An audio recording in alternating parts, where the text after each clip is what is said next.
Hi, my name's Jeff Kramer. I'm a Senior Research Associate with the Center for Urban Transportation Research at the University of South Florida in Tampa, better known as Qatar. I have over 30 years of experience working in both the private and public sectors, focusing primarily on transportation policy development and decision making. I've worked for or on behalf of transportation agencies at the federal, state, regional, and local levels.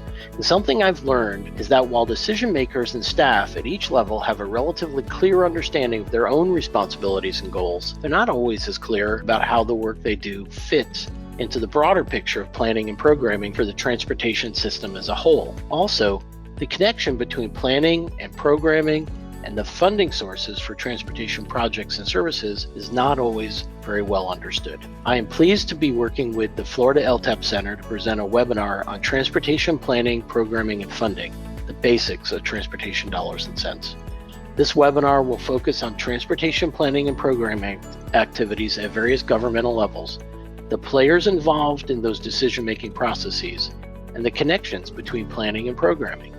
We'll also provide a little more detail on the MPO decision-making process and on funding sources and programs available at the federal, state, and local levels. With this webinar, I'm hoping to provide some basic information on transportation planning, programming, and funding for an audience that is not familiar with all of these various decision-making processes. And while the target audience includes transportation professionals who are just starting their careers, maybe this webinar will serve as a good refresher for those with more experience. I look forward to having this conversation with you on the basics of transportation planning, programming, and funding at this webinar sponsored by the Florida LTAP Center.